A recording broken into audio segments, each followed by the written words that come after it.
배달 장사에서 잘 되는 시즌을 따져보면 보통 7월에서 1월까지가 성수기고 2월에서 6월은 비수기에 속합니다. 보통 7에서 8월 그리고 12월에서 1월 정말 가장 덥거나 추운 그런 달들에는 그 배달앱에 접속하는 고객의 숫자 자체가 많아지기 때문에 매출은 대부분 오릅니다. 하지만 이때 진짜 중요한 포인트는 광고비를 세게 그동안 쓰는 매장들은 매출이 높아지는 만큼 광고비도 같이 오르게 됩니다. 안녕하세요, 배달창업TV입니다. 2025년 3월 배달의 민족이 개편되고 변경된 수수료와 배달비가 안착되고 울트라콜이 사라지면서 광고보다는 수수료의 비중이 높아진 배달 시장에 큰 변화를 맞고 이제 7월부터 다가올 성수기 시즌을 앞두고 있습니다. 그래서 앞으로 제가 보고 있는 전망과 몇 가지 미리 준비해 놓으면 좋을 만한 것들을 영상으로 준비해 봤습니다. 우선 지금 수수료와 배달비를 합쳐서 역대 배달앱에서 가장 높게 부과되고 있는 시즌은 지금 거기에다가 2025년 3월에서 5월까지 배달 비수기를 맞고 있죠. 그리고 외부적인 상황으로는 완전 최악의 불경기까지 겹친 지금 상황에서도 내가 일해서 나오는 인건비 외에도 조금이라도 수익이 더 남고 계시다면 7월달을 기점으로 매출과 수익률이 확 오를 가능성이 높아졌습니다. 한 4, 5월 정도까지만 해도 확실히 창업시장도 그렇고 소비자들이 좀 돈을 안 쓰는 추세라 배달 수요가 확 작아지면서 시장이 확 죽은 느낌이 굉장히 크게 들었었습니다.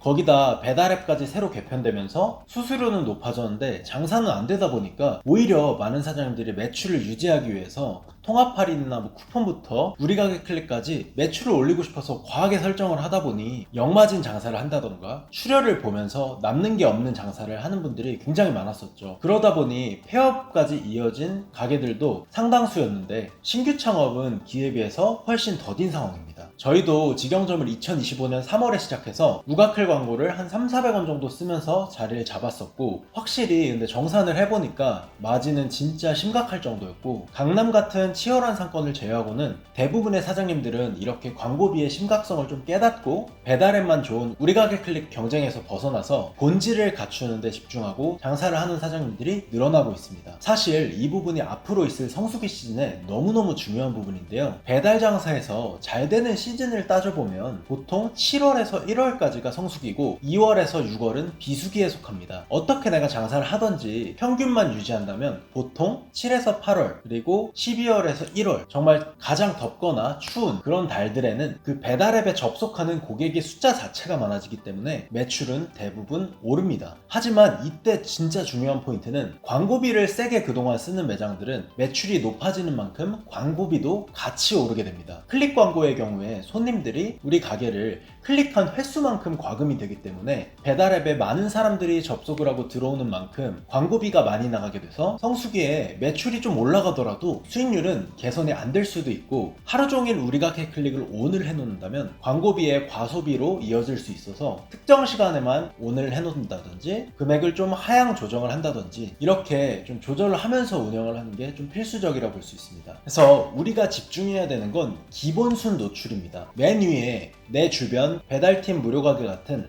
랜덤 우리 가게 클릭 광고를 제외한 다음인 기본순 첫 번째 칸에 노출이 되면 우리 가게 클릭을 쓰고 있는 두 번째, 세 번째 노출이 되는 가게보다 광고비도 더 안 쓰고 더 상단에 노출이 되기 때문에 내가 장사하는 지역의 각 카테고리 1위를 분석해서 그 매장이 가지고 있는 조건들보다 약간 우위로 세팅을 해서 최상단 노출을 만들어 주시는 게 정말 중요한데요. 만약 여러 브랜드가 상위에 노출되어 있는 상태로 성수기를 맞게 된다면 배달앱에 접속하는 숫자가 늘어나는 만큼 자연스럽게 매출이 배수로 오르게 되고 광고비는 따로 나가지 않기 때문에 현 시점에 가장 중요한 것은 내 가게에서 운영하는 최대한 많은 샵인샵 아이템을 여러 카테고리의 기본 상위 노출을 만들어주는 겁니다. 빠른 배달 시간, 무료 배달, 통합 할인, 리뷰 별점 관리, 최소 주문 금액 등 카테고리 내에서 비교 점수를 우위에 올려주고 주문율만 좀 높게 나와준다면 상위 노출은 자동으로 이루어지게 됩니다. 추가적으로는 오픈리스트도 중복 노출이 가능하기 때문에 최대한 많은 카테고리에 광고를 설정해서 노출시켜주는 게 좋습니다. 그리고 계속 말씀드린 이 기본 순위 지표가 좋다면 한 개 카테고리뿐만 아니라 서브 카테고리에도 꽤나 상위 노출이 되기 때문에 앞으로 배달 장사에서 상위 지표 매장의 독식 구조는 점점 더 심해질 것으로 저는 예측하고 있습니다. 즉 어중간하게 지표를 관리 안 하면서 그냥 무작정 샵인샵만 늘려봐야 매출이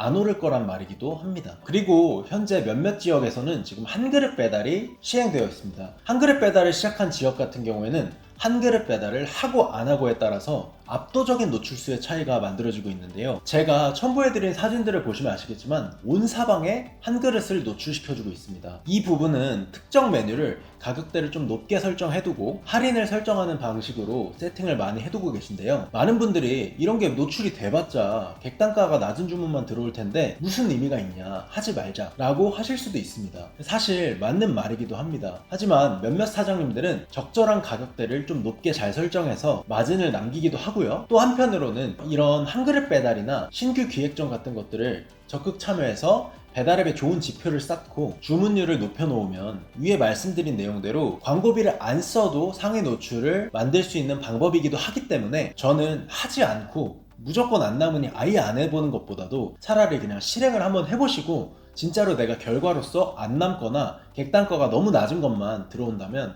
그때는 빼셔도 좋습니다. 마지막으로 이번에 정부가 바뀌게 되면서 배달앱 수수료 상한제에 대해서도 다시 말이 나오고 있는데요. 현재 광고비를 제외하고도 배달비와 수수료를 합쳐서 거의 30% 정도의 진짜 과도한 수수료 체계가 좀 개선이 되었으면 하는 바람이 있고, 저도 열심히 배달 자영업자를 위해 배민 저격수 같은 컨텐츠를 내면서 목소리를 냈었지만 현재는 그렇게 활동을 하고 있지는 않은데 지금까지도 열심히 배달 자영업자를 위해 목소리를 내고 싸워주시는 공프렵, 공정한 플랫폼을 위한 사장협회 사장님들에게도 진짜 감사드린다는 말씀을 드리고 싶습니다. 앞으로 좋은 결과가 나오지 않을까 기대 중입니다. 오늘 영상도 시청해주셔서 감사드리며 앞으로도 좋은 영상 가지고 오겠습니다. 감사합니다.